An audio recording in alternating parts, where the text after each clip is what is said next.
먼저 한 가지 양해 말씀 올리겠습니다.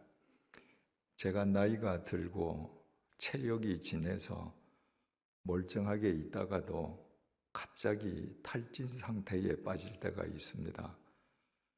그럴 때는 제 모든 생각과 사고가 갑자기 멈추는 블랙아웃을 경험합니다. 물론 상대는 아무것도 모르는데 저 혼자서 경험하는 것입니다. 어젯밤 설교 마지막 말미에 그런 순간이 있었습니다. 잠시 블랙아웃이 있으면서 그 순간, 그 찰나적인 순간에 제가 드려야 될 말씀을 드리지 못했습니다. 제 실수로 깜빡 잊어버렸다는 말을 이렇게 장황하게 지금 변명하는 겁니다. 그래서 잠시 그 말씀을 먼저 언급하고자 합니다. 우사가 하나님의 법궤가 마치 자기의 소유물인 것처럼 손을 들어서 만인이 보는 앞에서 이건 내 거야 하는 모양으로 법궤를 붙잡았을 때 하나님께서 우사를 치셨습니다. 그래서 즉사하지 않았습니까? 그 광경을 보고 다윗이 분해했다고 했습니다. 우상이라는 전통 앞에서 입도 뻥끗하지 못했던 자기 자신에 대한 분노였고, 전통이라는 우상의 권위를 내세워서 이스라엘 백성들을 농락했던 우사에 대한 분노였을 것입니다. 그래서 다윗이 그 장소 이름을 베레스 우사라고 했다고 했습니다. 이건 앞부분에서 말 좀 드린 거예요. 베레스 우사는 하나님께서 우사를 치셨다 이 말이에요. 우사, 우리 성경에 우사라고 번역되어 있는 히브리 말이 우자입니다. 그렇게 베레스 우자 할 때 먼저는 그 교만했던 우자라는 이름을 가진 사람을 주님께서 치셨다는 뜻이 됩니다. 근데 거기에는 더 깊은 뜻이 있습니다. 히브리 명사로 우자는 사람 이름을 나타내는 고유 명사이기도 하지만 보통 명사이기도 합니다. 보통 명사의 뜻은 힘이라는 말입니다. 근데 이 힘은요, 반드시 내 밖에 있는 나 이외의 다른 사람을 향한 힘입니다. 예를 들어서 제가 길을 걸어가는데 제 앞에 큰 돌멩이가 하나 있습니다. 그래서 제가 힘을 써서 그 돌멩이를 치웠어요. 이거는 우자가 아닙니다. 내가 길을 걸어가다가 강도를 만났습니다. 나로서는 있는 힘을 다해서 그 강도와 맞섰는데 제가 그 강도에게 제압당했습니다. 그러면 제가 아무리 힘을 많이 썼다고 해도 그때의 제 힘은 우자가 아닙니다. 강도를 만났는데 제가 그 강도를 일격에 제압했다. 상대를 제압하는 힘이 우자입니다. 여러분, 어제 그 장면을 머릿속에 다시 그려보십시오. 다윗 왕을 포함해서 3만 명이 법궤를 지금 옹이해서 갑니다. 그 한가운데에서 우자가 손을 들어서 이건 내 거야 하고 붙잡을 때 그때의 그 우자, 그 힘은 거기에 있는 3만 명 가운데의 가장 높은 계급의 힘이었습니다. 누구도 상대할 수 없는 거예요. 가장 높은 서열의 힘이었습니다. 법궤에 관한 한 가장 큰 권력의 힘이었습니다. 삼권을 장악했던 다윗 왕도 그 앞에서 꼼짝 못했거든요. 바로 우자 스스로 즐기고 있는, 너희들 다 보지? 내가 너희들 위에 너희들 중에서 제일 높아. 내 계급이 최고야. 내가 지금 서열 1위야. 내 권력이 왕보다 더 높아. 라고 하면서 법궤를 집을 때 하나님께서 그 우자를 치신 것입니다. 뭘 치신 겁니까? 그가 과시하고자 했던 그 계급성, 서열성, 권력성을 치셨다. 그래서 하나님 앞에서 겸손하게 봉사해야 될 나무의 밑가지들이 교만하게 윗가지로 스스로 자신을 높이는 우자가 되면 하나님께서 언젠가는 반드시 하나님의 방법으로 그 우자를 베레스 우자 하신다. 그 전에 우리 스스로 우리가 자발적으로 우리가 우자 노릇하던 우리 자신을 말씀으로 베레스 우자 하자. 이게 결론인데 이 중요한 말씀을 놓쳤습니다. 오늘은 신앙적인 자녀 교육에 대해서 우리 함께 생각해 보고자 하는데요. 자녀 교육이라고 하면 크게 세 범주로 나눌 수 있습니다. 첫째, 교회 교육. 둘째, 가정 교육. 셋째, 학교 교육입니다. 저는 학교 교육에 대해서 논할 위치에 있지 않습니다. 따라서 오늘 이 시간에는 교회 교육과 가정 교육에 대해서 생각해 보고자 합니다. 이미 자녀들이 장성한 어르신들께서는 손자나 손녀를 생각하시면 되겠습니다. 먼저 교회 교육에 대해서 우리 한번 생각해 보겠습니다. 오늘날 한국 교회 학교, 주일 학교는 기로에 서 있습니다. 한국 교회가 쇠퇴함과 맞물려서 교회 학교도 쇠퇴 일로에 있습니다. 우리 세대는요, 한국 교회 주일 학교가 몰락하는 것을 바라보는 증인이 될 수도 있고, 우리가 하기에 따라서는 한국 교회 학교를 다시 중흥시키는 구원 투수가 될 수도 있습니다. 그러나 상황이 녹록지 않습니다. 2017년에 예장통합교단이 산하 2,000교회를 상대로 주일학교에 대한 설문조사를 실시했습니다. 그 설문조사를 위해서 동원한 사람들의 숫자를 보면요, 입이 똑 벌어집니다. 담임 목사 126명, 부교역자 582명, 주일학교 교사 1,842명, 학부모 1,341명, 미취학 아동 971명, 초등학생 1,472명, 중고등부 학생 1,885명, 청년 대학생 1,608명, 일반 국민 1,000명, 총신대 신대원생 974명, 총 11,801명을 상대로 한 설문조사였습니다. 합동측 주장대로 한국 교회에서 전무후무한 이런 메모드 설문조사는 없었습니다. 통합 측에서 이런 메모드 설문조사가 없었기 때문에 지금 합동 측 이 설문조사 결과를 인용해서 말씀드리고자 합니다. 왜냐하면 합동 측에서 조사한 이 문제점이 한국 교회의 문제점을 그대로 드러내고 있기 때문입니다.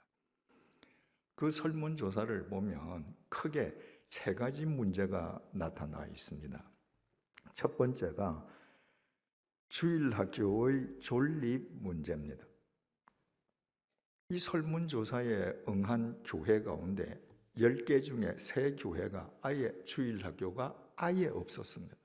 이유는 주일학교 학생이 한 명도 없는 겁니다. 몇 해 전인가 기도 공부를 통해서 통합적 교회 가운데에서도 주일학교가 없는 교회가 상당 퍼센테이지에 이른다는 기사를 제가 본 적이 있습니다. 지금 이 합동적 이 설문조사는 아이들이 한 명도 없어서 주일학교가 아예 없는 교회가 10교회 중에 3교회입니다. 예를 들어서 어린이 2명 있는 교회 학교, 어린이 10명 있는 교회 학교, 그런 교회 학교는 다 7교회 학교가 있다고 하는 7에 포함되어 있습니다. 실상 유명무실한 교회 학교까지 다 포함한다면 상당수의 교회에 교회 학교가 없다고 봐야 합니다. 큰 교회들 가운데에서도 예전에 아이들이 바글바글 했는데 큰 교회 교회 학교도 몇몇 교회를 제외하고는 아이들이 줄고 있습니다. 그래서 교회 지도자들은요, 어떻게 해서 교회 학교를 활성화할 것인가 연구합니다. 근데 제가 보기에는 늘 헛다리를 짚습니다. 여러분, 한국 교회에서 왜 교회 학교 아이들이 없어졌습니까? 교회 학교 아이들은 옛날과 달라서 자발적으로 교회를 선택하지 못합니다. 옛날에는 한 동네 교회가 하나 있었습니다. 어린아이들이 다 그냥 놀러 가면 교회 가는 거예요. 지금은 그렇지 않습니다. 어느 교회든지 그 동네 마을 교회가 아니라 큰 지역 교회입니다. 아니면 서울 전체를 상대로 하는 교회들도 많죠. 그러니까 다 부모님들이 지하철을 타거나 자동차를 타거나 해서 교회를 옵니다. 그게 어릴 때부터 아이들은 교회 선택권이 없어요. 부모 따라오는 겁니다. 영아들은 어머니 품에 안겨서, 유치원생들은 손잡고, 그 아이들이 없어졌습니다. 무슨 얘기입니까? 주일 학교에 다닐 적정 연령 아이들의 부모대가 교회를 떠났다는 겁니다. 어떻게 주일 학교를 다시 중흥시킬 것인가? 방법은 하나밖에 없습니다. 교회를 떠나간 30, 40대를 돌아오게 하면 됩니다. 왜 30, 40대가 교회를 떠났을까요? 여러분 연세 드신 분들 다 30, 40대 거쳐오지 않았습니까? 30, 40대가 어떤 세대입니까? 지성과 이성을 바탕으로 이 세상에 대해서 모든 것을 비판적인 시각으로 보는 세대들입니다. 그 세대들이 있기 때문에 미래가 새로워지는 겁니다. 정말 귀중한 보배 같은 세대들입니다. 그 이성과 지성으로 세상을 비판하는 세대가 없으면요, 이 세상은 시간이 갈수록 낙후됩니다. 이 보배로운 30, 40대 그 젊은이들의 시각으로 볼 때 교회가 교회다운가? 아닌 겁니다.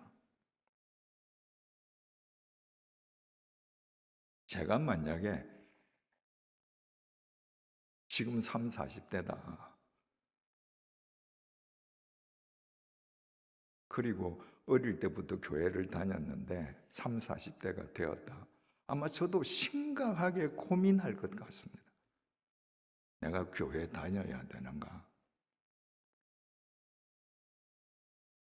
부패한 가톨릭 교회가 장악한 중세 유럽의 종교 권력, 사회, 경제, 정치 모든 그 기득권을 장악한 가톨릭과 맞서서 왜곡된 세상과 교회를 새롭게 하기 위해서 프로테스트한 사람들이 개신교를 세웠습니다. 세월이 흘러가면서 개신교회들은 개교회의 기득권을 지키기 위해서 이 21세기 이 민주적인 시대에 가장 비민주적이고 가장 폐쇄적이고 가장 시대에 뒤떨어진 개토가 되었습니다. 그냥 이거 용납되는 사람들끼리만 좋은 겁니다. 여러분 어제 장로와 권사, 안수집사, 서리집사, 직분의 권력화, 서열화에 대해서도 말씀드렸습니다만은 매번 얘기하지 않습니까? 종교개혁 시대에 개신교는 만인 제사장을 표방하면서 태동되었다고요. 가톨릭은 지금도 내가 죄를 지었는데 신부님을 찾아가서 고해 성사를 해야 됩니다. 내가 하나님 앞에 직접 회개 못합니다. 그런데 우리 주님께서 돌아가실 때에 지성소의 휘장이 찢어졌습니다. 대제사장만 1년에 한 번 들어갈 수 있던 그 지성소의 휘장이 찢어짐으로 누구든지 하나님 앞에 나아갈 수 있게 되었습니다. 그래서 우리는 하나님께 직접 기도합니다. 베드로의 말처럼 우리 모두가 왕 같은 제사장이 된 겁니다. 그런데 주일 예배 시간에는 장로님들만 기도합니다. 이게 만인 제사장입니까?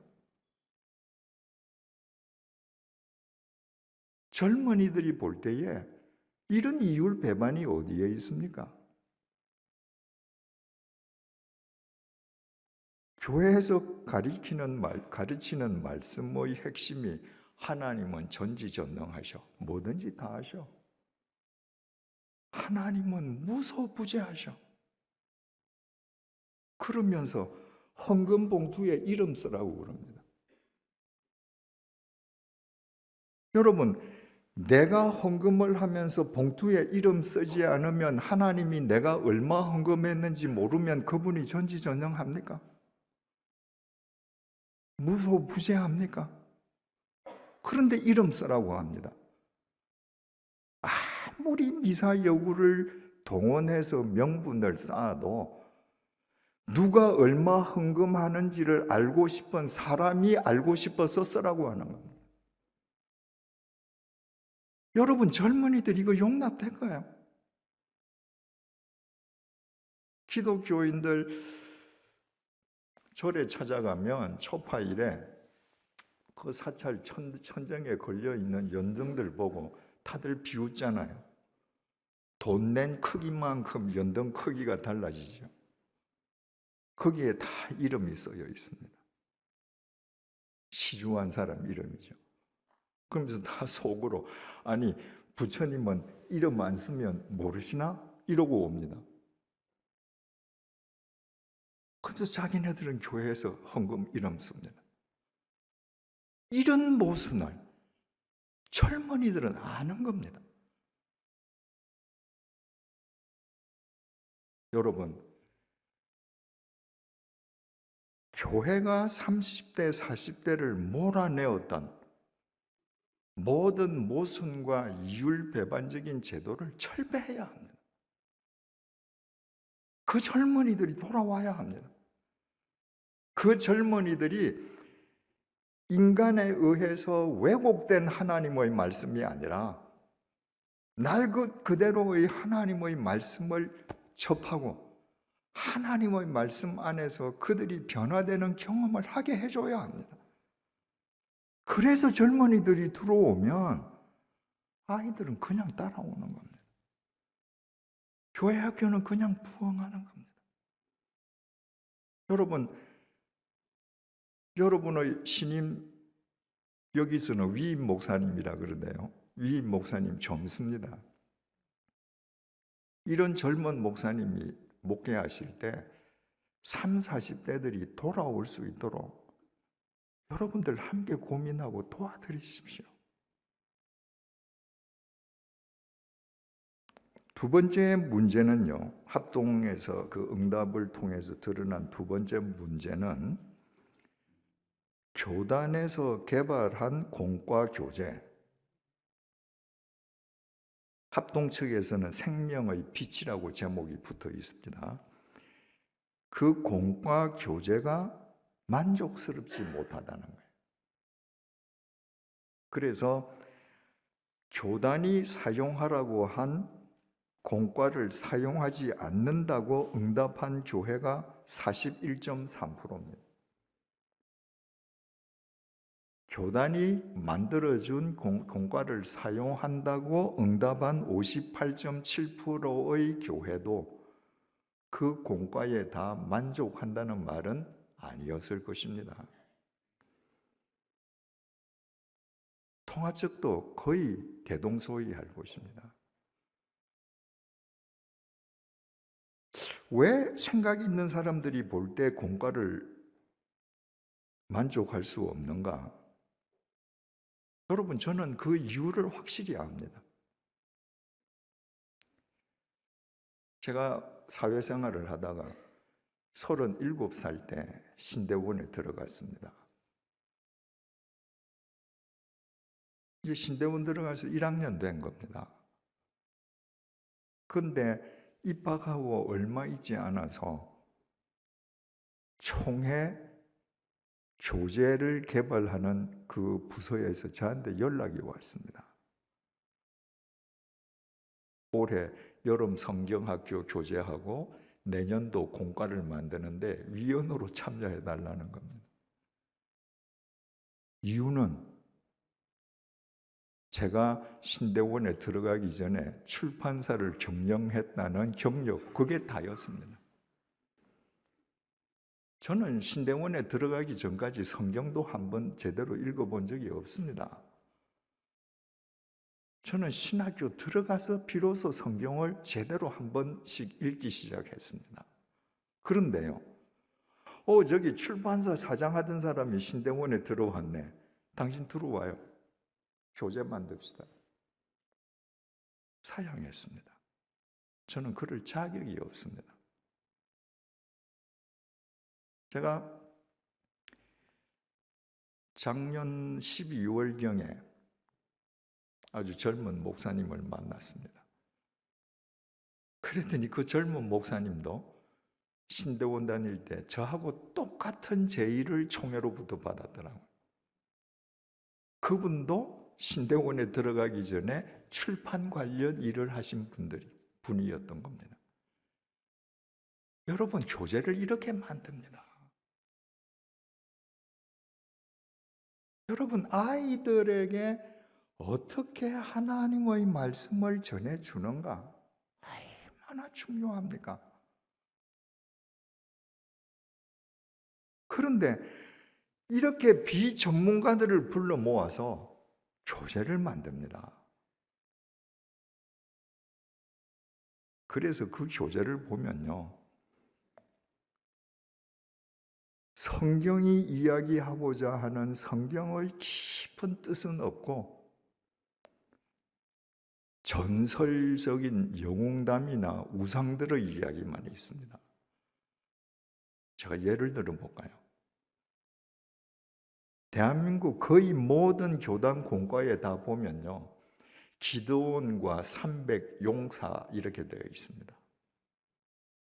기드온이 300명 용사를 데리고 미디안 13만 5천 명과 싸워서 이겼다는 거예요. 용사라는 겁니다.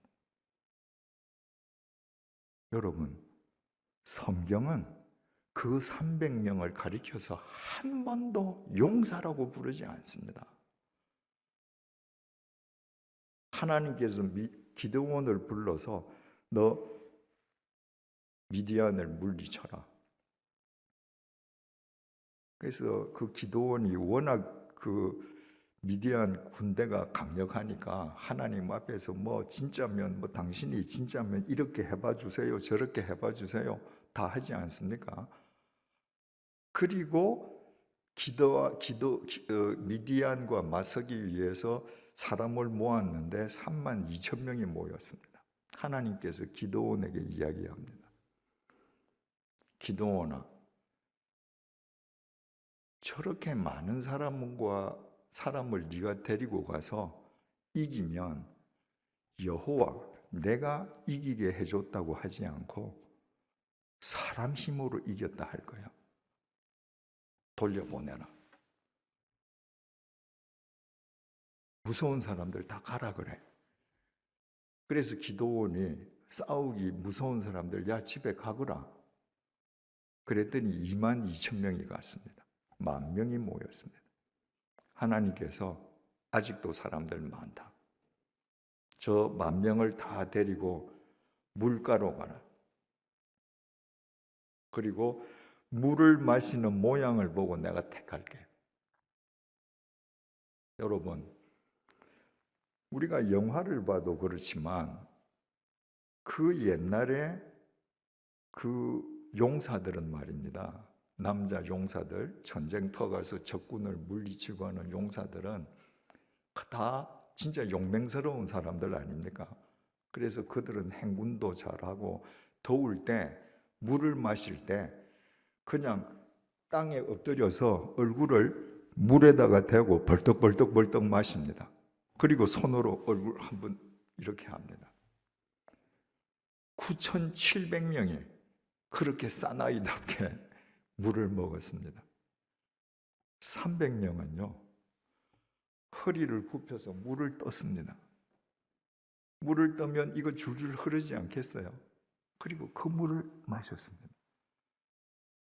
당시의 어떤 남성선모의 개념으로 볼 때 이 사람들은 사나이가 되기에는 조금 미흡한 사람들입니다.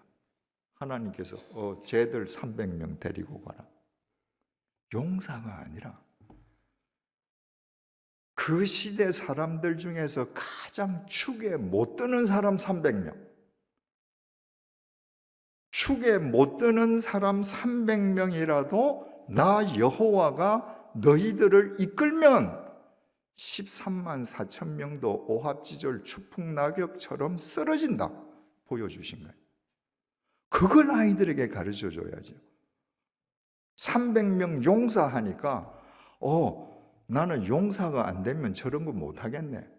아닙니다.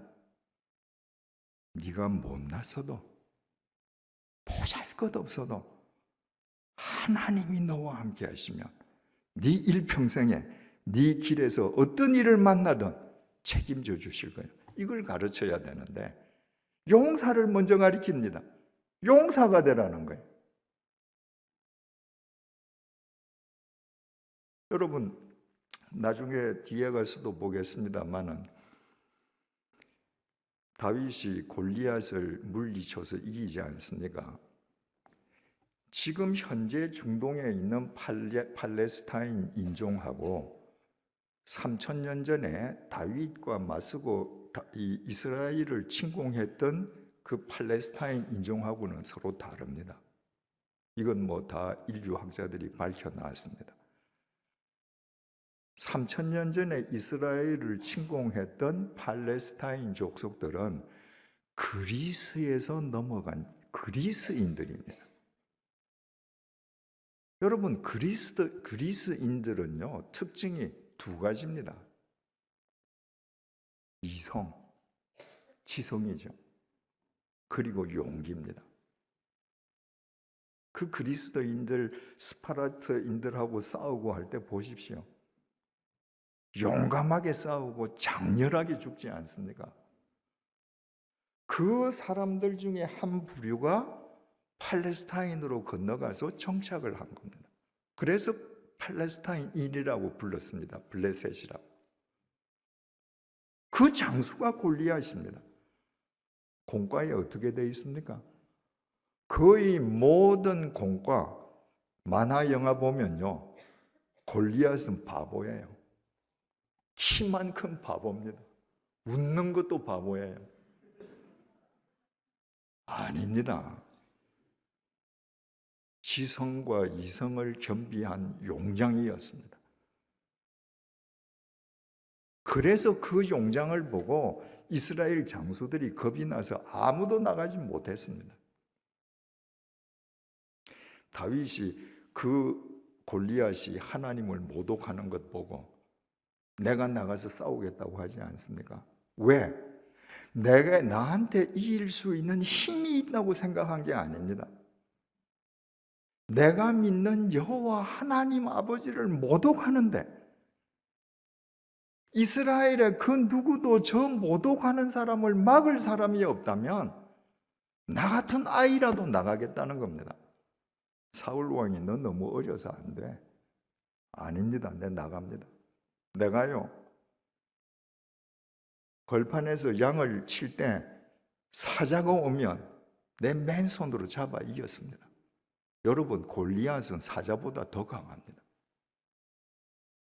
거인입니다. 그래서 사울이 다른 대안이었기 때문에 다윗을 내보내주지 않았습니까? 골리앗이 이 어린아이를 보고 참 기가 차서 오는데 다윗이 말합니다. 너는 창과 칼을 가지고 오거니와 나는 네가 모욕하는 만군의 여호와의 이름으로 너한테 간다. 다윗은 오직 내가 이기고 지고는 뒷전입니다. 오직 여호와의 이름을 위해서 뛰어가면서 평소에 던지던 물맷돌을 던졌을 때 다윗이 잘 던진 것이 아니라 그 돌을 하나님께서 다윗의 이마에 가서 박히게 하셨다는 게 성경의 이야기입니다. 네가 아무리 보잘것없어도 네가 하나님을 경외하며 일평생 하나님을 높이는 아이가 되면 결정적인 순간에 하나님께서 너를 책임져 주신다. 이것이 공과가 되어야 되는데 공과에는 다윗이 영웅입니다. 다윗이 잘 던진 거예요. 또 한 가지 더 얘기해 볼까요? 공과에 나오는 모세의 그림 전부 다 꼭 그 옛날 10개 영화에 찰튼 헤스톤이 집었던 지팡이 같은 이런 지팡이 짚고 있습니다. 그러니까 그런 신비스러운 지팡이로 확 홍해를 내미니까 홍해가 확 갈라지는 거예요. 지팡이가 아주 요술 지팡이처럼 보이는 거예요. 그 신비스러운 지팡이로 탁 반석을 치니까 반석에서 강이 터지지 않습니까? 모든 공과에 그림이 있는 공과는 다 모세가 그런 지팡이 들고 있습니다. 만화 영화 물론입니다. 가보신 분들 아시겠지만은 터키 이스탄불에 가면 톱카피 궁전에 박물관이 있습니다. 그 이스탄불이 1452년인가요? 오스만 터키에 망하기 전까지는 바로 동로마 제국의 수도 콘스탄티노플이지 않습니까? 그 동로마 제국 그 콘스탄틴 대제 어머니 때부터 그 성물을 많이 모으기 시작했습니다. 그래서 그 박물관에 가면 그 믿거나 말거나 그 세례 요한의 팔뼈도 있고요. 뭐 별게 다 있습니다. 근데 그걸 왜 그대로 이 이슬람 국가가 그 나라 주인이 되고도 그대로 두느냐? 코란에 아브라함도 다 나오고 모세도 다 나오거든요. 그리고 요한 같은 선지자 이름도 코란에 다 나오거든요. 그러니까 이슬람 국가도 동로마 제국이 모았던 성물을 그대로 보물로 보관합니다. 거기에 가면요 모세의 지팡이가 있습니다.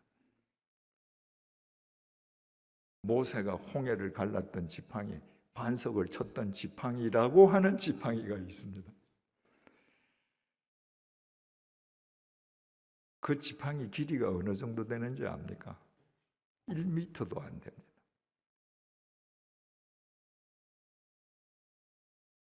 제가 스위스에서 제네바 한인교회를 섬기고 오기 전에 서울에서 방학을 맞아서 아이들이 왔을 때 터키를 같이 여행하면서 그 궁에 들어갔습니다. 박물관에 갔더니 한 아이가 물었습니다. 아빠, 이게 진짜 모세 할아버지 지팡이 맞아요.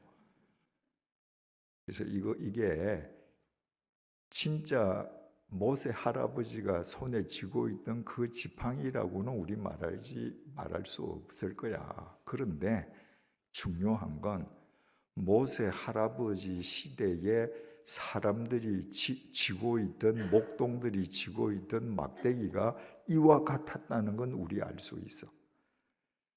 여러분, 모세가 40년 동안 양치기 하던 시내 반도에는요, 시나이 반도에는요, 이런 신비스러운 나무가 없습니다. 거기에서 구할 수 있는 나무 중에서 가장 긴 건 이 정도예요. 여러분들 지금도 터키나 이 중동 지방에 가시면요, 지금도 목자들은 이 정도의 막대기 들고 있습니다. 큰 나무들이 나지 않으니까. 뭘 얘기해요? 모세 손에 쥐어 있는 막대기가 보잘것없는 마른 막대기라도 하나님께서 그 막대기와 함께 하시면 홍해가 갈라진다는 거예요. 공과가 이걸 가르쳐 줘야 돼요. 그런데 마치 모세의 지팡이가 신비한 것처럼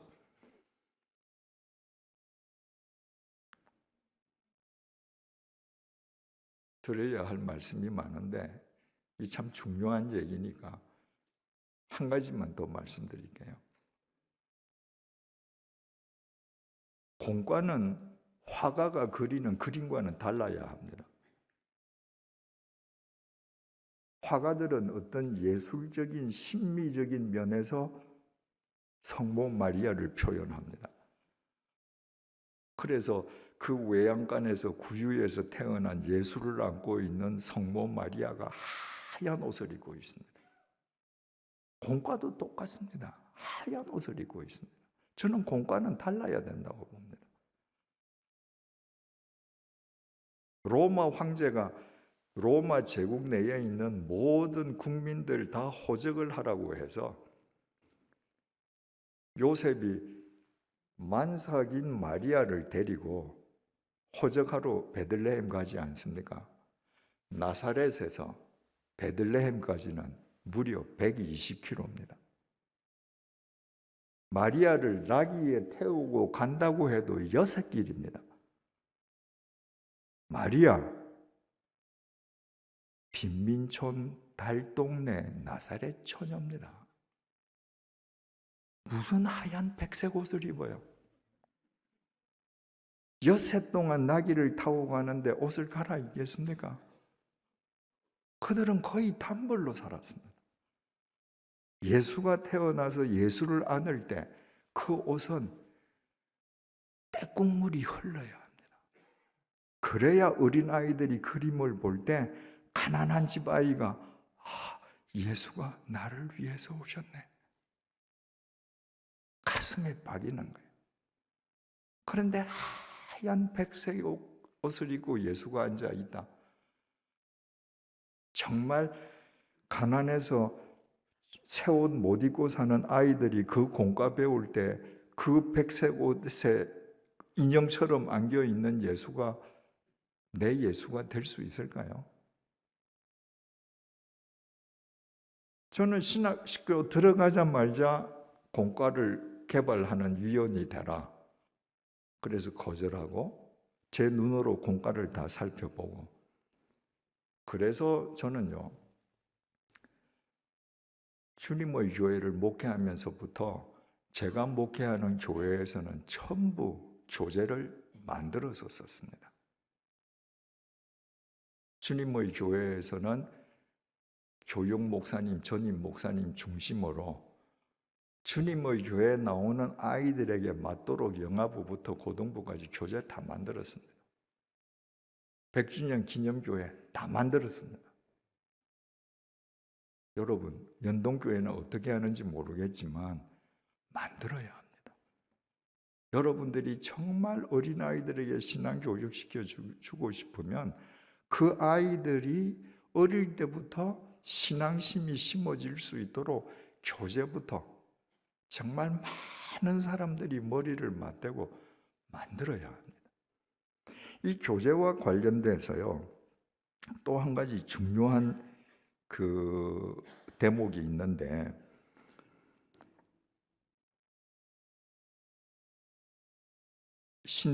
총신대 신대원생들이 교재를 이 총회가 만든 교재들을 보고 이 교재가 안 좋다라고 말을 하면서 그 이유를 댄 게 재미가 없다는 거예요. 흥미 유발 부족. 여러분, 오늘날 어느 교회를 가든지 교회 학교는 아이들에게 재미를 주려고 합니다. 재밌게 해주려고 해요. 교회 학교에서 아이들에게 신앙교육보다도 재미를 최우선으로 삼은 것이 교회 학교 세태와 직결되는 겁니다. 여러분, 영어, 유아, 유치원생만 해도 어머니 품에 안겨서 어머니하고 같이 교회 오죠. 근데 그 아이들이 초등학생이 되고 중학생이 돼봐요. 고등학생이 돼봐요. 한국 교회의 교회학교 구조를 보면 밑에 유치원, 영아부, 초등학생이 제일 많고 중등부는 확 줄어들고 고등부는 더 줄어들어요. 왜 그럴까요? 내가 내 발로 걸어서 다닐 수 없을 때는 부모 따라서 교회 오는데 교회가 재미만 위주로 해주니까 내가 게임하고 친구들하고 모여서 교회 선생들이 주는 것보다 더 재미있는 일을 만나면 갈 필요가 없어지는 거예요. 내가 재미있는 게임을 하다가도 교회 시간이 되면 재미와 전혀 다른 그 무엇이 있어서 나는 교회 가야 돼. 이렇게 돼야 되거든요. 근데 교회가 재미를 최우선으로 삼다 보니까 아이들이 커갈수록 교회는 재미없어집니다. 밖에서 노는 것이 훨씬 재미있게 되는 것입니다. 그래서 제가 목회하는 교회에서 교회학교 최우선 순위는 아이들에게 하나님께 굴복하는 DNA를 심어주는 거였습니다. 제가 37살에 신대원에 들어가고 나서 제 큰아들이 태어났습니다. 그래서 저는 참 하나님께 개인적으로 감사한 게요, 제가 허랑방탕했던 사람인데 제 아이들은 태어나서 제 코에서 담배 연기 뿜거나 제 입에서 술 냄새 나는 것을 한 번도 보지 않고 자랄 수 있어서 저는 하나님께 참 감사합니다. 그래서 신대원 1학년 때 제 큰아이가 태어났는데 이 아이가 유아 세례를 받고 어머니 품에 안겨서 예배에 참석하게 되면 대개 잠옷실에 가면요, 아이들 키고 놉니다. 뛰어다니는 아이들도 있습니다. 그리고 어머니들은 자기가 예배 잘 드리려고 아이들 놀게 하고 예배 드리죠. 제 처는요, 처음 교회 가서부터 아이를 꼭 안고 이렇게 말했습니다. 승훈아, 지금은 하나님한테 굴복하는 시간이야. 네가 앞으로도 살아가면서 하나님께 굴복해야 될 때가 있어. 그게 예배 시간이야. 엄마가 너 지금부터 꼭 안는다. 너 가만히 있어. 처음에는 못 알아듣죠. 움직이고 막 그러죠. 엄마가 그럴 때마다 꼭 안고 있으면요, 몇 주 지나면 아이가 압니다. 엄마가 딱 안으면 이건 뭔가 내가 꼼짝 말고 있어야 돼. 제가 신대원 2학년 때 영락교회 교육 전도사가 됐습니다. 당시에 영락교회에서는 교육 전도사들은 수요일에는 의무적으로 영락교회에 안 나와도 된다고 했습니다. 그래서 제 처하고 다니던 교회 수요 성경 공부를 참석했습니다. 제 처가 그 수요일 날 여성 성가대 지휘를 했습니다. 그러니까 이제 아이는 제가 안고 있어야죠. 교인석에서. 저도 똑같이 했습니다. 성훈아, 지금 예배 시작돼. 지금은 네가 하나님한테 굴복하는 시간이야. 딱 앉습니다. 꼼짝 안 했습니다. 여러분, 한국 축구 선수로 최초로 독일에서 영웅이 되었던 차범근 선수. 이 차범근 선수가 한국에 들어와서 어린이 축구 교실을 만들었습니다. 그 이후에 그 축구 교실을 졸업한 선수들이 지금 한국 축구를 이끌어가고 있습니다. 차범근 선수가 어린이 축구 교실을 만들 때 이런 얘기를 했습니다. 어린아이 때 습득한 기술은 어른이 되어서 절대로 몸에 익히지 못한다. 어릴 때 익혀야 될 게 따로 있다는 거예요. 자기가 유럽에서 뛰어보니까 어릴 때부터 잔디밭에서 뛰던 사람하고 자기하고 차이가 너무 나더라는 거예요. 어른이 되어서 그걸 극복해 보려고 했는데 안 되더라는 겁니다. 어릴 때 습득해야 될 걸 해야 된다. 여러분, 어릴 때 교회 학교는 하나님께 굴복하는 DNA를 심어줘야 합니다. 이 시간은 내가 굴복하는 거야. 여러분, 재미가 아니라 내가 이 시간만큼은 내가 입 닫고 하나님한테 굴복하는 거야. 아이들이 이걸 배우면요, 일평생 살아가는데 하나님께 굴복하는 걸 배웁니다. 아이들이 예배 시간에 뛰어다니고 놀죠. 권사님들이 또 예쁘다고 사탕 줘요. 그런 사람은 어른이 되어서도요, 하나님 앞에 굴복하기가 정말 어렵습니다. 어릴 때 마음대로 했거든요.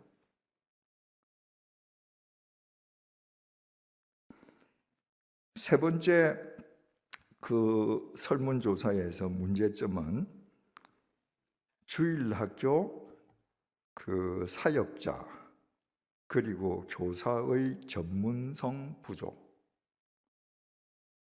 어제 말씀드렸듯이 칼빈은 개혁교회를 하면서 사중직을 뒀는데 그 교사, 목사 다음에 교사는 신학을 전공한 사람들로서 박사나 교수로 불린 사람들이었다고 했습니다. 근데 우리나라의 교회학교 교사는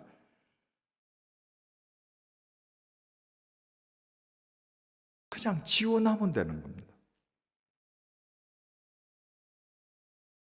어린 아이들을 가리키는데 어린 아이를 낳아보지도 않은 청년들이 제일 많습니다.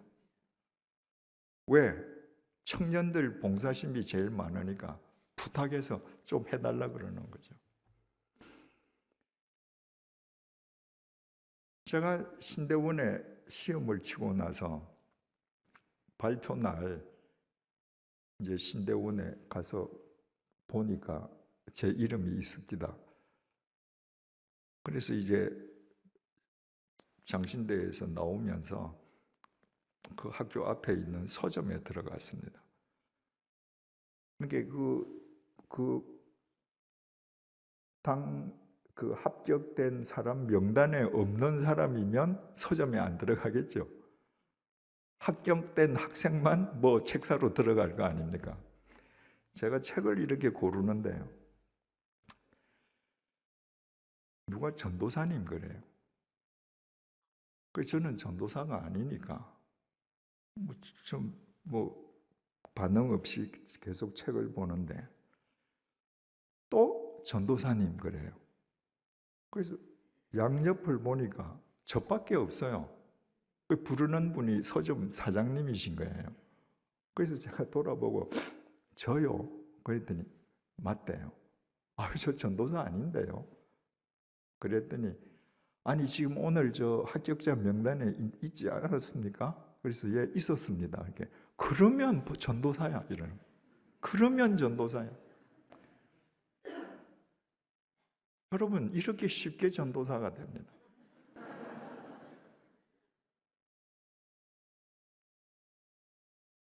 연동교회 교회학교 전도사님을 폄훼하는 이야기가 아닙니다. 한국교회 주일학교 현실을 말씀드리는 겁니다. 그런 신대원 1학년생, 2학년생들이 주일학교, 교회 주일학교에 가서 한 부서를 맡습니다.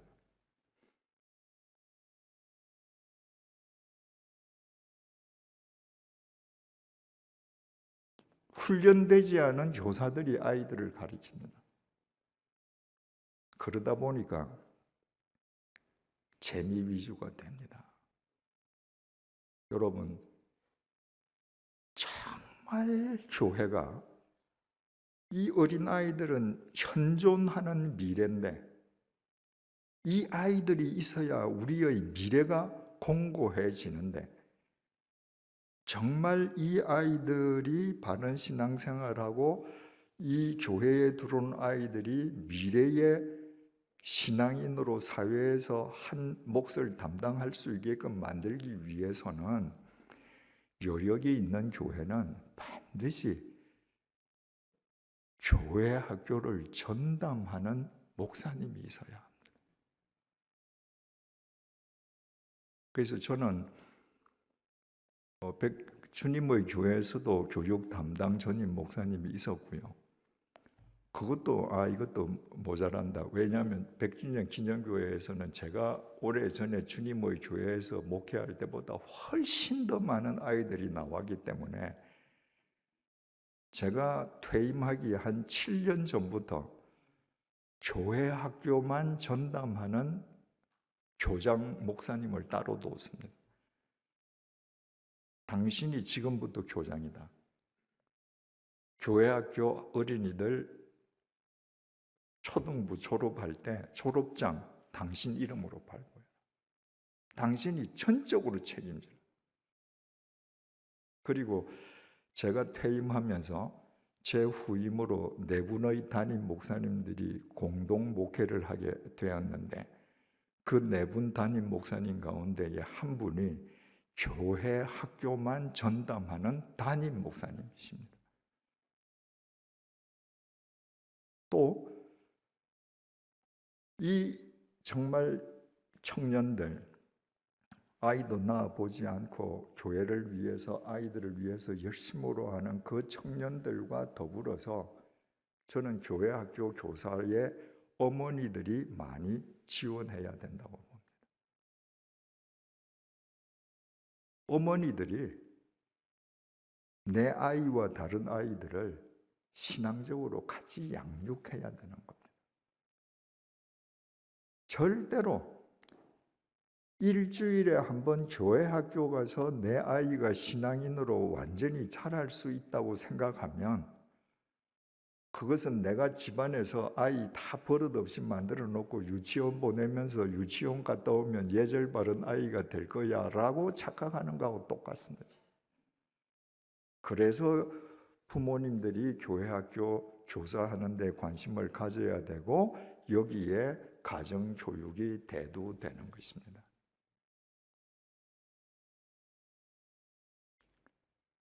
교회 학교보다 가정교육이 더 중요합니다.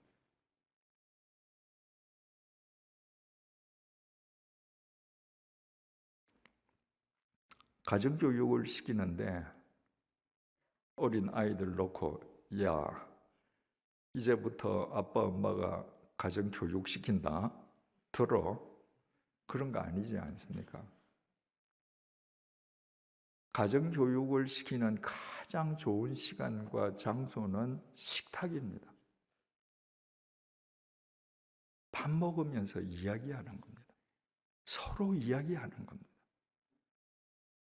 이야기하면서 부모의 가치관이 아이들에게 심어지고 부모의 신앙관이 아이들의 신앙관이 되고 부모의 인격이 아이들의 인격에 스며들게 됩니다. 제가 요즘 가장 안타깝게 생각하는 커플들이요, 식당에 가면 젊은 부부들이 밥을 먹으면서 아이들한테 전자기기 주는 거예요. 우리 좀 편하게 먹게. 아이, 너는 이거 만화 영화 봐. 여러분, 그건 부모와 자식의 대화를 단절시키는 첩경입니다. 그 아이가 그거 보면 재밌는데 엄마가 얘기 좀 하자면 하겠습니까? 아닙니다. 밥을 먹을 때 1시간이든 뭐 매일이면 더 좋지만, 다 직장 생활하시고 다 힘드시면 일주일에 하루라도, 토요일이라도 아이들하고 밥을 먹는 겁니다. 거기에서 아이들의 인격이 다 세워지고 정서가 깊어집니다. 그러면 그 아이들과 밥을 먹으면서 이 아이가 정말 이런 신앙인, 이런 사회인으로 자라나기를 바란다는 하나의 상을 갖고 있어야 됩니다. 그리고 그 상대로 부모가 살아야 합니다. 보여주면서 밥을 먹을 때 이야기하는 거죠. 예수님을 올무에 빠뜨리려고 하는 그 율법사가 예수님한테 질문을 던지지 않습니까? 선생님, 율법 중에 어떤 율법이 제일 커요? 예수님께서 어떤 대답이든지 하면 이건 올무에 빠지는 거예요. 율법사들은 당시의 신학 박사들 아닙니까? 모세오경에 있는 율법의 조항을 그 사람들은 613개 조항으로 나누었습니다. 그리고 율법 중에 뭐 하지 말라고 하는 소극적인 명령을 365개, 이것 하라라고 명령하는 적극적인 명령을 248개로 분류를 하고, 이 신학 박사들끼리 매일 앉아서 어떤 계명이 더 크냐 하고 갑론을박을 벌였습니다. 그 질문을 예수님한테 던진 거예요. 그 예수님께서 만약에 A가 제일 커, 그러면 그 사람들은 당장 그러면 B는 안 크다는 말이네, 이러고 이제 시비를 걸 수 있는 거죠. 그런데 그 질문을 받으신 주님께서 마태복음 22장 37절에서 40절을 통해서 이렇게 말씀하십니다. 내 마음을 다하고 목숨을 다하고 뜻을 다하여 주 너의 하나님을 사랑하라 하셨으니 이것이 크고 첫째 되는 계명이요. 제일 큰 계명 내가 대답할까? 너 마음을 다하고 목숨을 다하고 뜻을 다해서 주 너의 하나님을 사랑하는 것이야. 이건 신명기 6장 5절입니다. 율법사들에게 율법으로 대답하시면서 이게 제일 커. 근데 말이야, 둘째도 그와 같으니, 둘째도 그와 같다고 하는 말은 첫째, 둘째 하니까 둘째가 첫째보다 못하다는 게 아니라 둘째도 첫째와 똑같은 비중과 무게를 가지고 있어. 그게 뭐냐 하니까 내 이웃을 내 자신과 같이 사랑하라 하셨으니, 이거는 레위기 19장 18절 말씀입니다. 이 두 계명이 온 율법과 선지자의 강령이니라. 예수님이 오셨을 때는 신약 성경이 없지 않습니까? 아직까지. 그 온 율법, 율법서, 온 선지자, 선지서, 그걸 합치면 그게 구약 성경이에요. 이 두 말씀이 성경의 핵심이다. 성경이라는 집이 하나님 사랑과 사람 사랑이라는 이 두 기둥 위에 지어졌다. 율법사들이 더 이상 뻥끗도 못했습니다. 주님의 이 말씀에 압도당한 거죠. 성경의 핵심은 우리들어 이웃을 사랑하라는 겁니다. 나만 사랑하는 게 아니라 저 사람도 이웃을 사랑하는 겁니다. 그러니까 더불어서 공생하는 겁니다. 예수님께서 우리에게 새로운 계명을 주셨습니다. 요한복음 13장 34절에서 35절입니다. 새 계명을 너희에게 주노니 서로 사랑하라. 내가 너희를 사랑한 것 같이 너희도 서로 사랑하라. 너희가 서로 사랑하면 이로써 모든 사람이 너희가 내 제자인 줄 알리라. 주님께서 우리에게 새 계명을 주셨는데 너희 서로 사랑하라. 사랑하면서 공생해라. 너희들이 서로 사랑하면서 공생하면 그것으로 사람들이 내 제자인 줄 알게 될 거야. 바꾸어 말해서 너희가 서로 사랑하면서 공생하지 못하면 너희들은 내 제자일 수가 없어. 이 말씀입니다. 그러니까 공생이라는 것이 우리에게 주어진 가장 중요한 목표이자 과제인데, 공생이 중요한 줄은 다 알면서 사람들이 공생을 잘 못합니다. 더불어 살지 못해요. 이유는 두 가지입니다. 공생의 중요성은 알지만 공생의 본질이 무엇인지를 모르는 거예요. 두 번째, 공생의 대전제가 자립이라는 것을 모르는 겁니다. 자립하는 사람만 공생할 수 있습니다. 우리 어린아이들과 자녀들과 식탁에서 밥 먹으면서 가르쳐 줘야 될 게 공생의 본질을 가르쳐줘서 공생인이 될 수 있게끔 자립이 뭔지를 행하게 하면서 자립인이 되게 해주는 겁니다. 공생의 본질은 첫째로 공생한다는 것은 법의 문제입니다. 여러분, 거룩하신 하나님과 죽을 수밖에 없는 죄인인 우리는 절대로 더불어 공생할 수 없습니다. 근데 하나님께서 하나님과 우리가 공생할 수 있는 길을 주셨습니다. 요한복음 14장 15절입니다. 너희가 나를 사랑하면 나의 계명을 지키리라. 요한복음 14장 31절 나의 계명을 지키는 자라야 나를 사랑하는 자니. 하나님과 동행하는 방법은 주님 안에서 하나님의 법을 지키는 겁니다. 내가 하나님의 법을 지키면 매일매일 하나님과 더불어 살 수 있습니다. 인간관계가 똑같습니다. 우리 다 달라요. 성격, 학력, 무슨 재산 정도 다 다릅니다. 이 이질적인 사람들이 더불어 살 수 있도록 만든 제도가 법이에요. 법을 지키지 않고 나는 공생인이다. 거짓말입니다. 여러분, 자동차 운전을 할 때 법을 지켜야 돼요. 왜? 서울 시민과 더불어 살아야 되니까. 내 자식들에게 법을 지키는 사람이 되도록 일깨워 주는 것입니다. 법을 지키는 사람만 손해야 그걸 감수하는 사람들이 많아지게 하는 겁니다.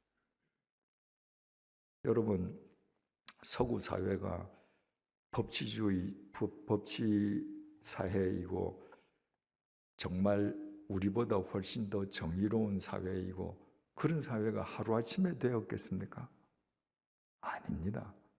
하나님을 믿는 그리스도인들이 손해를 감수하면서도 법을 지키는 사람이 한 사람, 두 사람, 세 사람, 네 사람 많아져 감으로 말미암아서 그런 사회가 결과적으로 된 것입니다.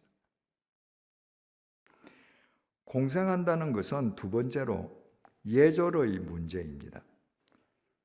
더불어 살기 위한 타율적 장치가 법이라면 예절은요, 자율적인 규범입니다. 우리가 법을 다 몰라요. 법의 전문가가 아닙니다.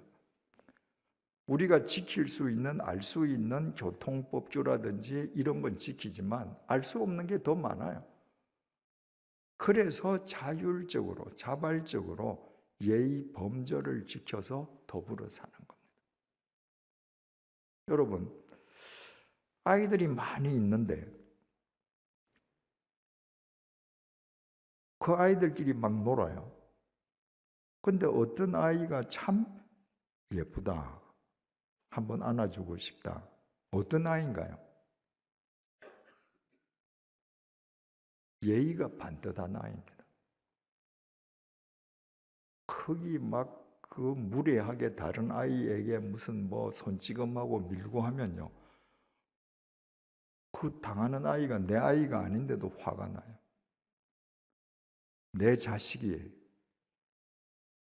다른 사람한테 사랑받게 하려면 예의를 갖추는 아이가 되게 해야 됩니다. 그러면 다른 사람들이 더불어 살기를 원합니다. 네 성질대로 살아. 기죽지 마. 천만에요. 더불어 못 삽니다. 바울이 시골 출신 베베를 로마 교인들에게 소개하면서 로마서 16장 1절 2절에서 이렇게 썼습니다. 내가 갱그레아 교회의 일꾼으로 있는 우리 자매 베베를 너희에게 추천하노니 너희는 주 안에서 성도들의 합당한 예절로 그를 영접하라. 이 시골 출신이라고 업수히 여기지 말고 합당한 예절로 영접하라. 우리말 합당한 예절이라고 번역한 이 헬라어가 아크시오스인데 그 본래 뜻은 가치롭게라는 말입니다. 이 가치롭게라는 뜻을 지닌 아크시오스를 우리 성경이 합당한 예절이라고 번역한 건 탁월한 번역입니다. 상대방에게 합당한 예절을 다해서 상대방을 대하는 것보다 상대를 더 가치롭게 하는 게 없습니다. 사랑장이 이렇게 얘기하죠. 사랑은 오래 참고 사랑은 온유하며 시기하지 아니하며 사랑은 자랑하지 아니하며 교만하지 아니하며 무례히 행하지 아니하며.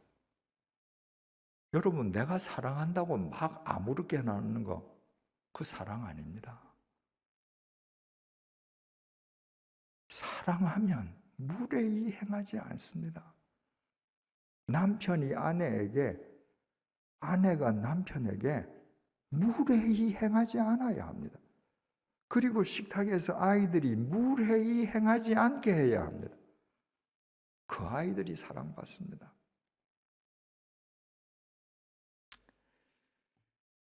공생은 세 번째로 물질의 문제입니다.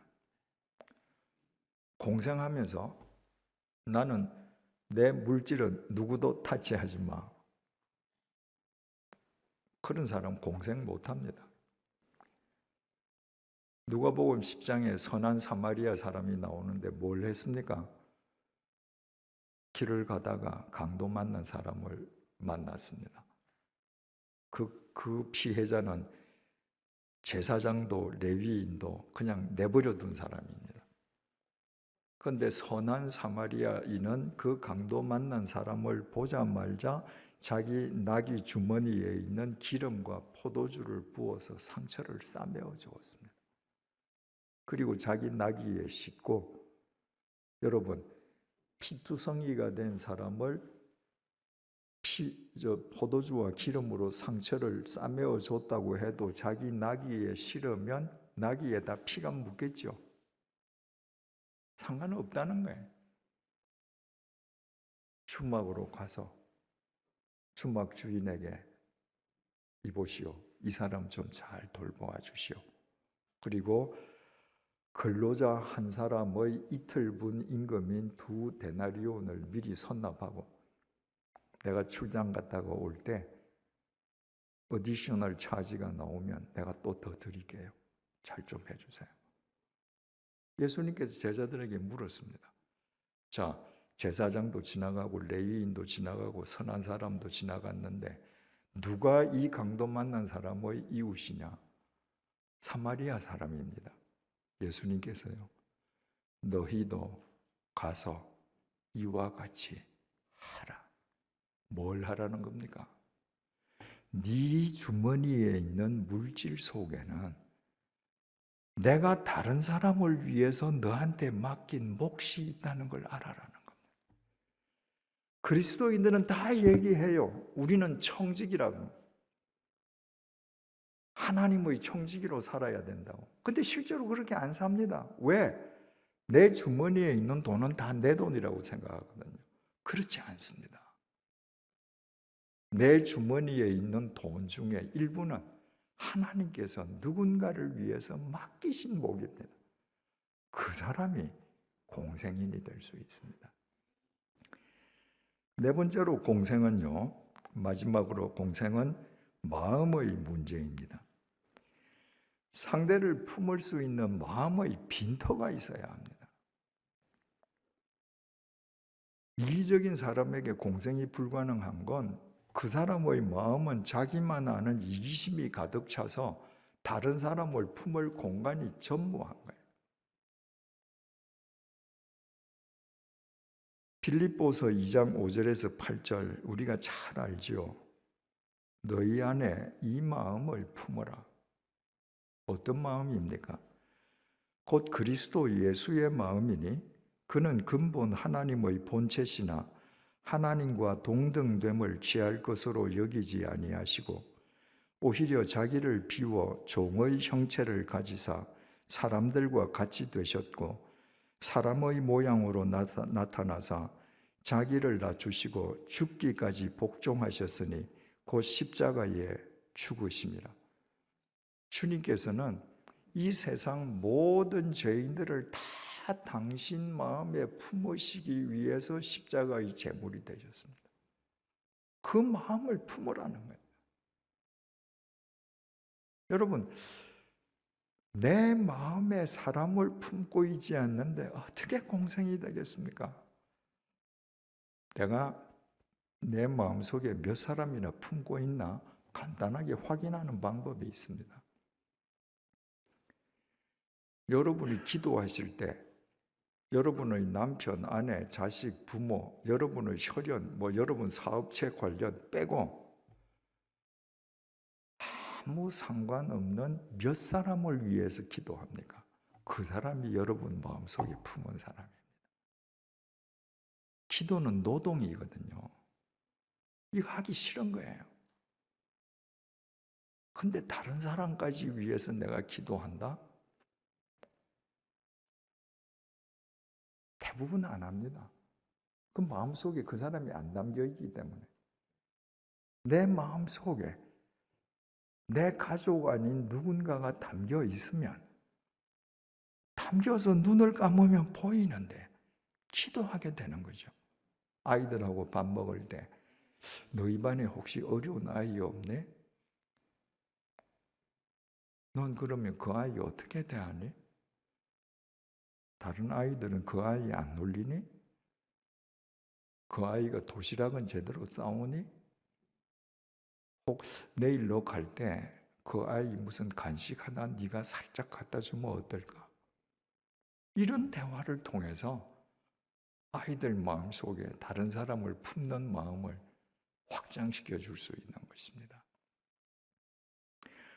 공생의 필요성을 역설하면서도 실생활 속에서 공생이 이루어지지 않는 두 번째 이유는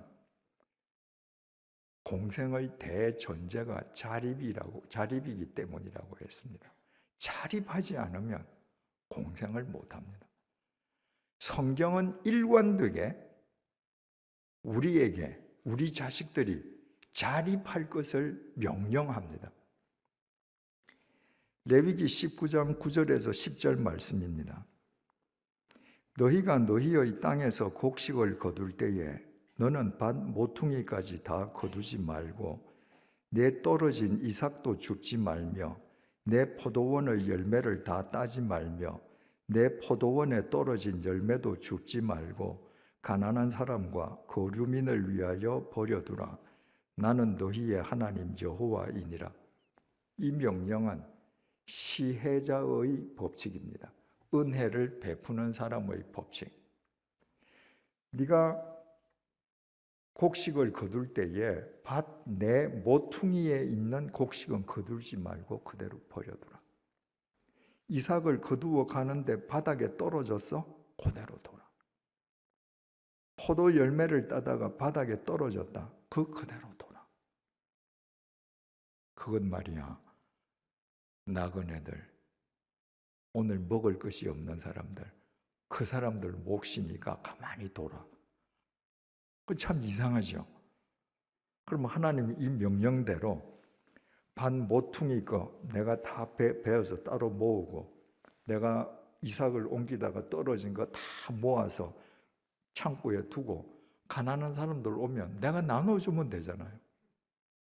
그럼 어떻게 될까요? 미운 놈은 안 주거든요. 하나님은 우리 속을 아시는 거예요. 너 그냥 내버려둬. 네가 미운 사람도 나는 그 사람에게 하나님이야. 네 밭에는 그 사람이 먹을 목도 있어.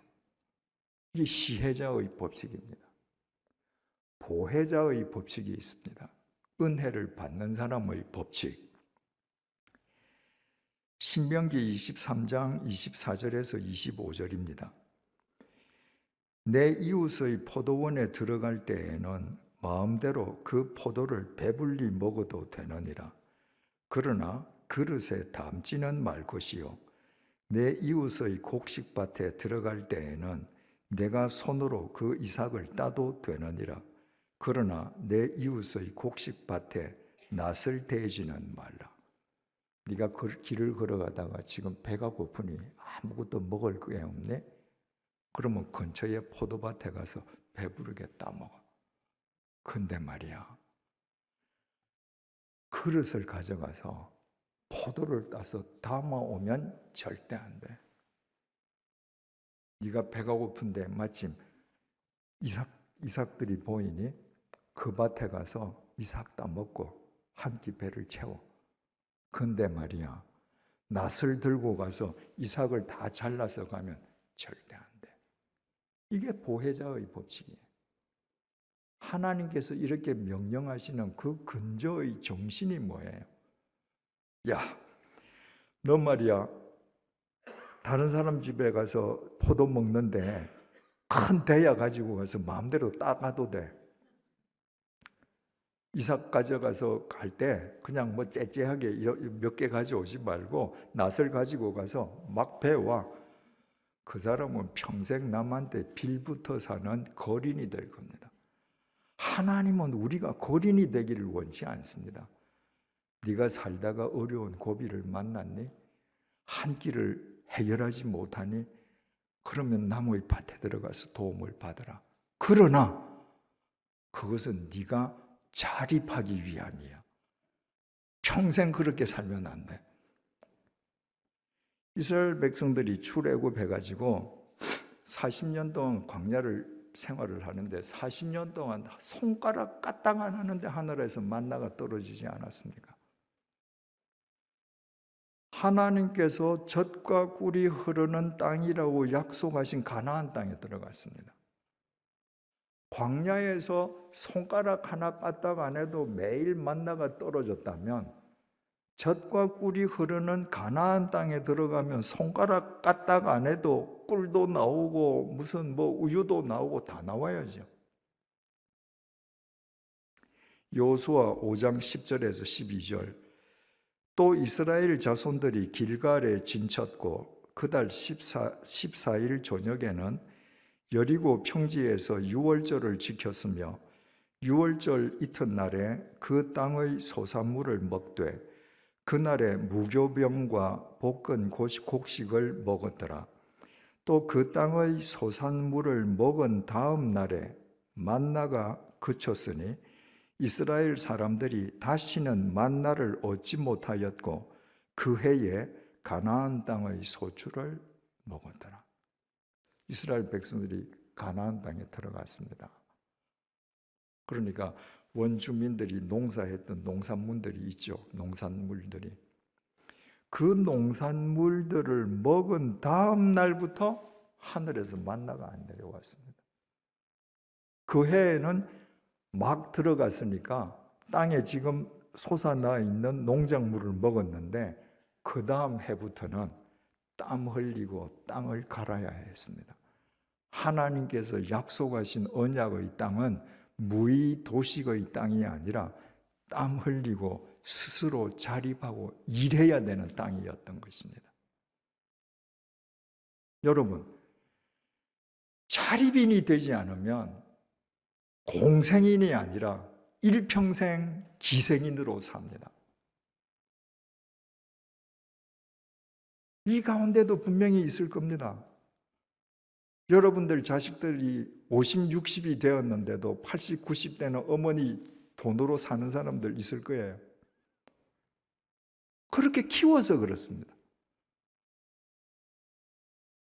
여러분 자식들에게 줄 수 있는 가장 큰 선물은 자립하게 하는 겁니다. 내가 돈이 좀 있어. 내가 여유가 있어. 내가 너 다 해줄게. 부모가 아무리 그렇게 자식을 사랑해도요, 하나님의 법칙은 부모가 먼저 죽는 겁니다. 자립심을 키우지 못한 자식을 두고 부모가 먼저 죽으면 그 자식은 어떻게 살까요? 유대인들이 자식들에게 물고기를 주는 것이 아니라 자립하도록 물고기를 잡는 법을 가르쳐 준다는 것처럼 자립하는 걸 가르쳐 줘야 합니다. 자립이라고 하는 건요, 첫째로 경제적 자립하게 만드는 겁니다. 이 경제적 자립이라고 하는 것은 세상 사람들이 이해하는 것처럼 내가 필요로 하는 만큼의 경제력을 내가 얻어낼 수 있는 능력을 의미하지 않습니다. 그건 세상 사람들이 얘기하는 경제적인 자립입니다. 그리스도인들의 자립은요, 나한테 주어진 경제적 여건에 나를 맞추어서 자족하게 사는 겁니다. 그게 경제적 자립이에요. 나한테 주어진 경제적 여건에 나를 맞추어서 자족하게 사는 경제적 자립인이 못 되면요, 그 사람이 공무원 되면 뇌물 받아야죠.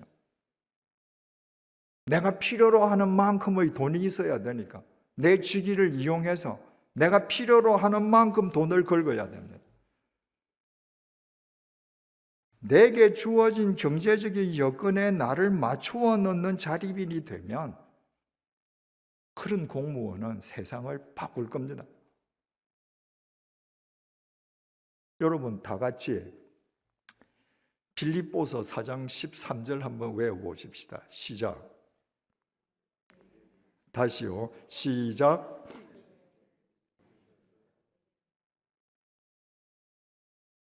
다시 한 번 더요. 시작. 크게 시작.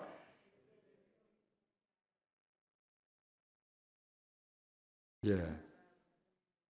그거 어떻게 외우셔요? 내게 능력 주시는 자 안에서 내가 모든 것을 할 수 있느니라. 그 한국 그리스도인들 거의 다 외웁니다. 왜? 내 입맛에 맞거든요. 얼마나 좋아요. 내게 능력 주시는 자 안에서 내가 모든 것을 다 할 수 있대. 그러면 여러분 이번에는 이제 방금 그게 빌립보서 4장 13절이니까 빌립보서 4장 11절 12절 외워봅시다. 시작.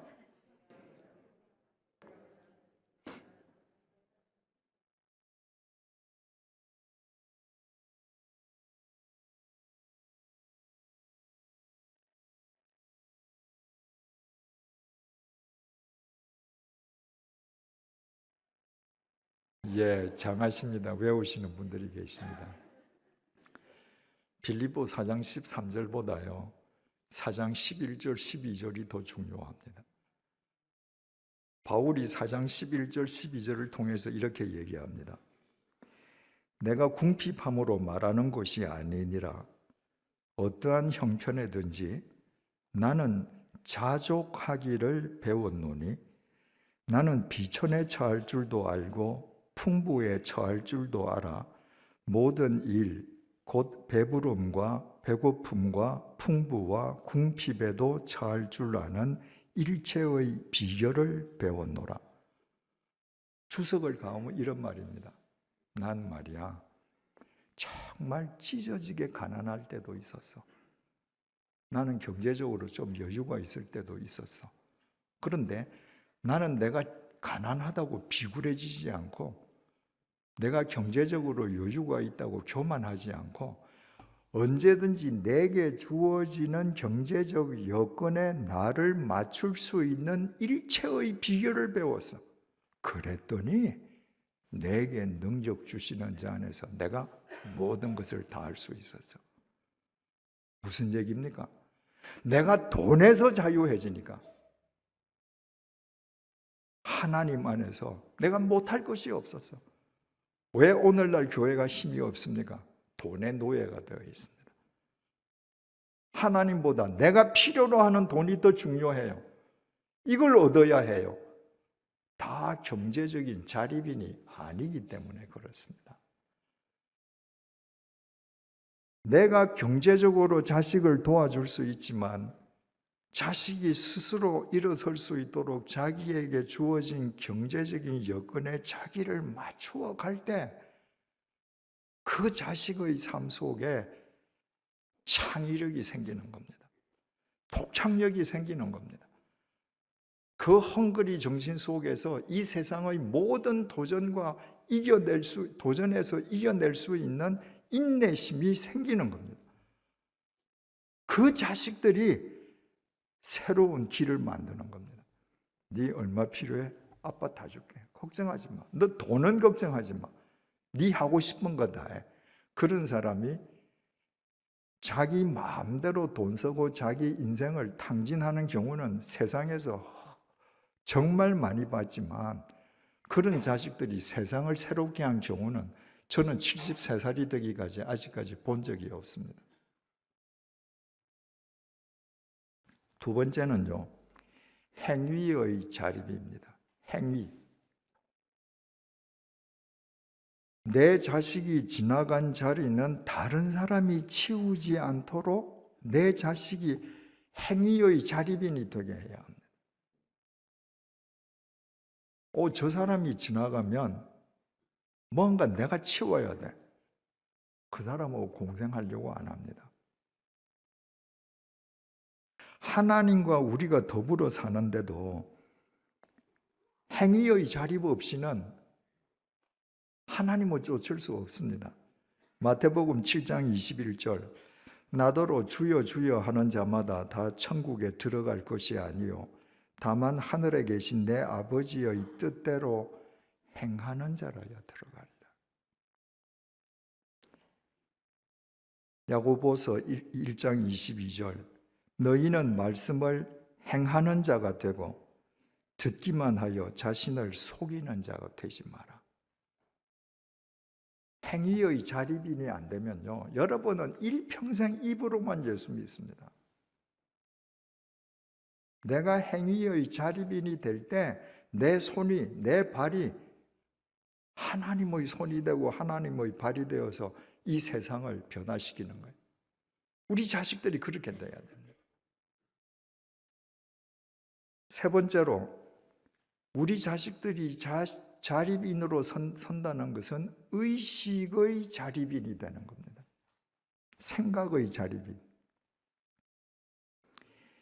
이 세상에는 진정한 자립의 걸림돌이 되는 그릇된 풍조나 관습이 만연해 있습니다. 특히 우리나라에는요, 그릇된 체면 문화가 세상을 지배합니다. 나이 한 50대고 이렇게 사회생활 어느 정도 하면 아파트 한 40평은 살아야 돼. 아파트 40평에 안 살면 체면 구기는 거예요. 괜히 열등감 느끼는 거예요. 내가 이 정도 되면은 자동차 대형 승용차 타야지. 여러분, 우리나라 기름 한 방울 안 나는데 우리나라처럼 길거리에 대형차 많은 나라가 있습니까? 저는 한 60개국을 여행을 해봤는데요, 없습니다.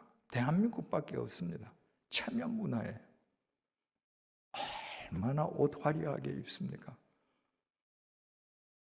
의식이 자립이 안 되니까 남의 눈에 종속되어 있는 거예요.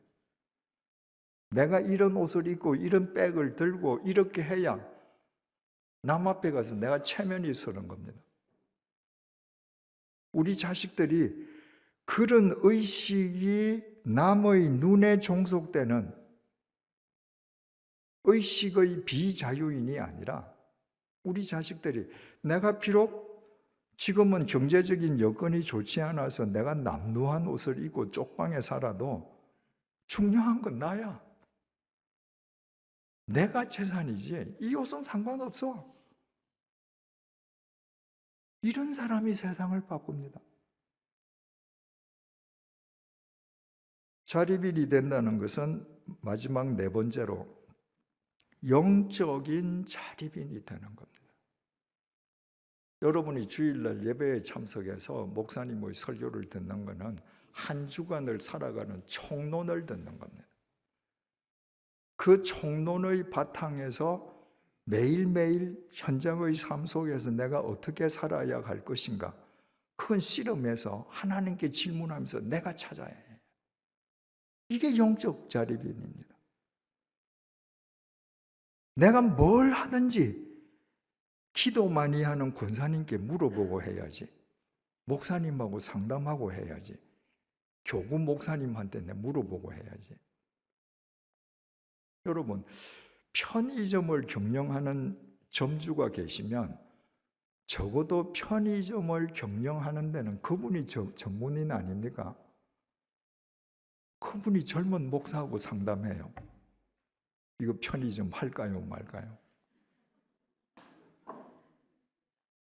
편의점 근처에도 안 가본 젊은 목사가 어떻게 합니까?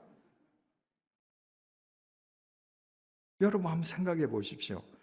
내 자식이 자기만의 영혼을 갖는 영적 자립인이 되지 못해서 일평생 어떤 목사, 어떤 장로, 어떤 권사, 어떤 선교의 리더에게 종속되어서 사사건건 그 사람한테 전화하고 의논해서 그 사람이 하라는 대로 인생을 살아간다.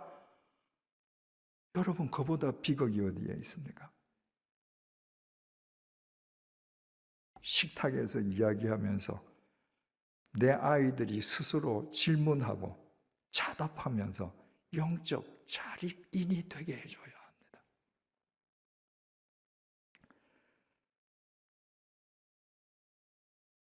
이제 오늘 본문 잠시 보겠습니다. 사무엘상 17장 12절에서 19절 12절입니다. 다윗은 유다 베들레헴 에브랏 사람 이세라 하는 사람의 아들이었는데, 이세는 사울 당시 사람 중에 나이가 많아 늙은 사람으로서 8 아들이 있는 중. 지금 다윗의 아버지를 소개합니다. 다윗의 아버지 이름은 이세고, 그 이세는 사울 왕 치하에서 나이 많아 늙은 노인이었다. 그런데 그 이세에게 8명의 아들이 있었다는 거예요. 그러면 다윗 외에 몇 명의 아들이 또 있는 겁니까? 7명의 아들이 또 있습니다. 13절, 그 장성한 세 아들은 사울을 따라 싸움에 나갔으니 싸움에 나간 세 아들의 이름은 장자 엘리압이요, 그 다음은 아비나답이요, 셋째는 삼마며. 이 전쟁터는 바로 골리앗이 침공한 그 전쟁터입니다. 사울 왕 시절에 골리앗이 군대를 끌고 침공을 하니까 사울이 급히 군대를 모집했는데 이세의 8 아들 가운데에 첫째 아들, 둘째 아들, 셋째 아들도 차출되어 나갔습니다. 그러면 8 아들 중에 위에 3 아들이 지금 전쟁터에 나갔으면 집에는 다윗 외에 다윗 위로 몇 명이 있는 거예요? 4명이 있는 거죠.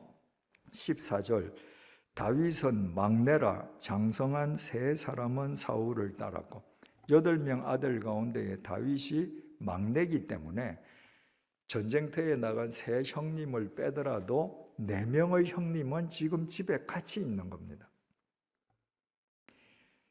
15절 다윗은 사울에게로 왕래하며 이게 무슨 말인고 하니요? 사울 왕이 가끔씩 악귀에 시달렸습니다. 그런데 어떤 사람이 저 베들레헴에 다윗이라는 소년이 있는데 그 소년이 수금을 타면 그 얼마나 영험한지 모든 악귀가 물러간다. 그래서 사울 왕이 그 소년 불러와라. 그래서 다윗이 사울 왕 앞에서 수금을 타면서 노래를 했더니 진짜 사울 왕을 옥죄던 악귀가 물러갔습니다. 그런데 그 이후에도 종종 악귀가 사울 왕을 괴롭히면 사울 왕이 오라 하는 거예요.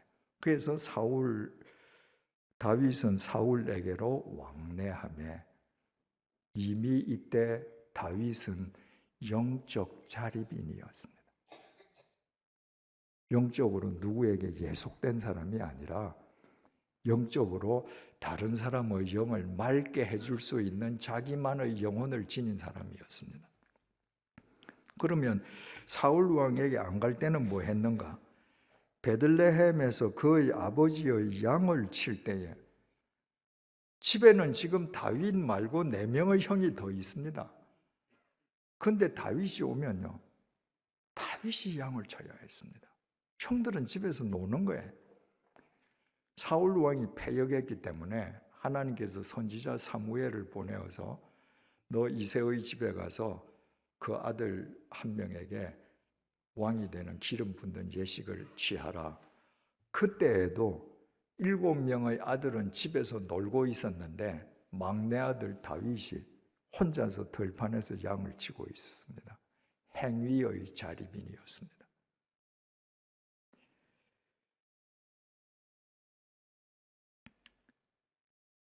그러니까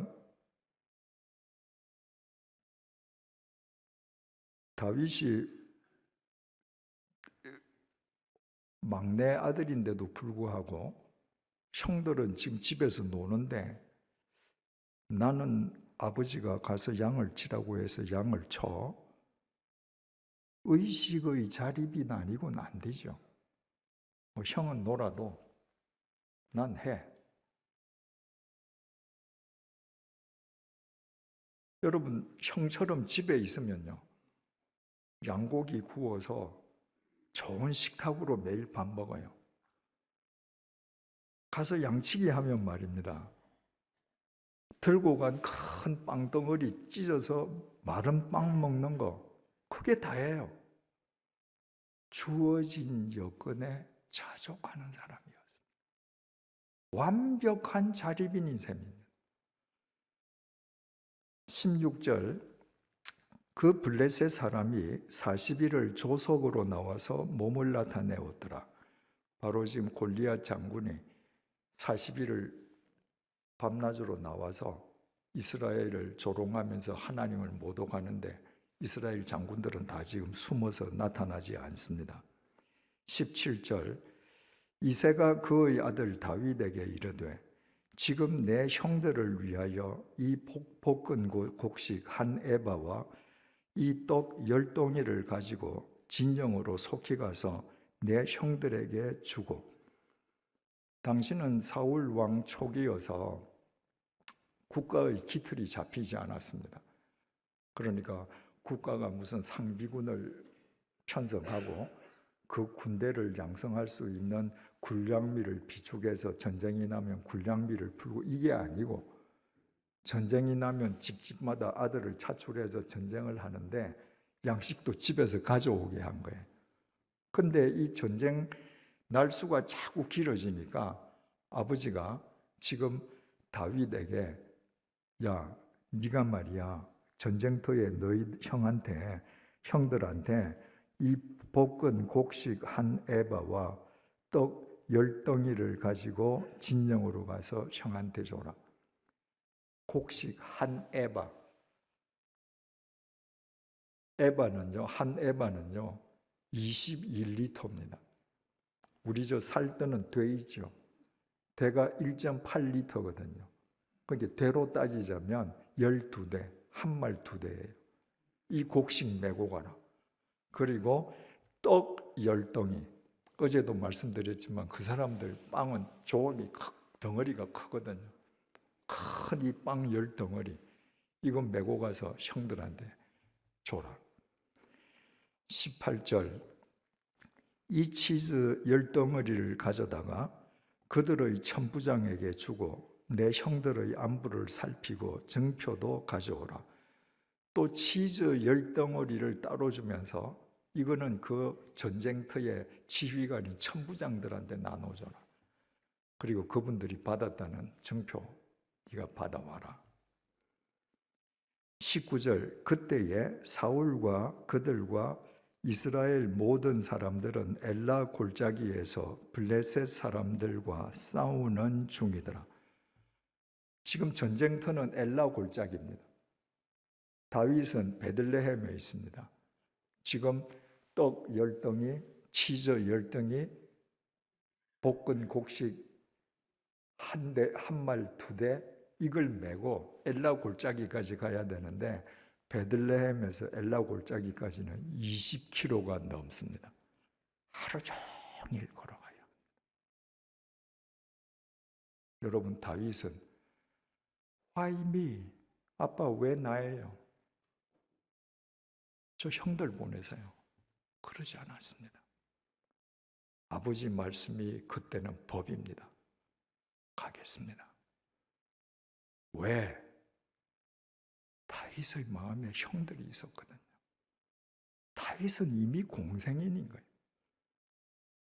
내가 이것 좀 힘들더라도 전쟁터에서 내 형이 이 음식을 먹고 전쟁을 잘 치러낼 수 있다면 내가 가는 겁니다.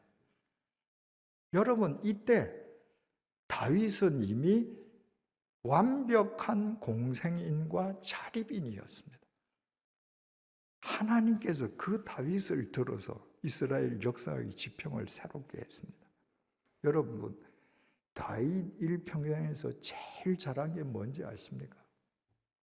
골리앗 장군을 이긴 게 아닙니다. 이때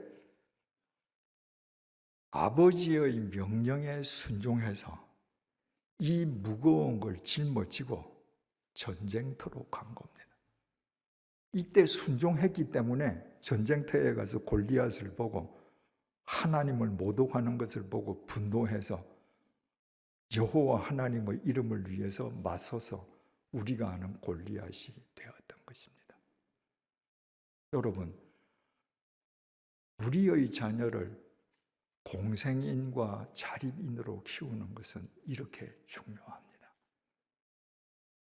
어제 수능일 아니었습니까? 아마 집집마다 시비가 엇갈릴 것 같아요. 여러분, 거기에 연연해하지 마십시오. 여러분들 자녀들에게 실패할 권리를 주십시오. 실수할 수 있는 기회를 주십시오. 그보다 자립인이 되기에 더 좋은 과정은 없습니다. 세상 사람들은 스펙을 원하지만 하나님께서는 공생성과 자립성을 원하십니다. 하나님은 그들을 들어서 쓰시기 때문입니다. 여러분, 미래는 그냥 오지 않습니다. 제가 지금 강대상에 있는 손을 들어서 제가 머리를 만졌다가 다시 내린다고 하십시다. 강대상에 있는 지금 현재 손 강대상에 있죠. 제가 드는 순간에 강대상에 있던 제 손은 과거입니다. 현재 손은 제 얼굴 높이에 있죠. 제가 머리를 잡지요. 이 높이의 손은 과거입니다. 이거 현재지요. 제가 다시 내려서 책상을 잡지요. 머리에 있던 손은 과거입니다. 여러분, 우리는 과거, 현재, 미래가 토막난 것처럼 생각합니다. 아닙니다. 제가 손을 머리에 올렸다 내렸다 올렸다 내렸다 하는 순간에 과거, 현재, 미래가 계속 엇갈려서 한데 어우러지듯이 과거, 미래, 현재는 한데 붙어 있습니다. 새로운 미래가 여러분들에게 오게 하려면 지금부터 뭔가를 해야 합니다. 구태의연하게 살면서 내 자식이 새로워질 것이다. 절대로 새로워지지 않습니다. 학교 공부로 새로워지지 않습니다. 같이 밥 먹으면서 그 아이들에게 여러분의 신앙으로 자립성과 공생성을 길러주십시오. 그러면 미래는 지금 여러분의 식탁에서부터 시작됩니다.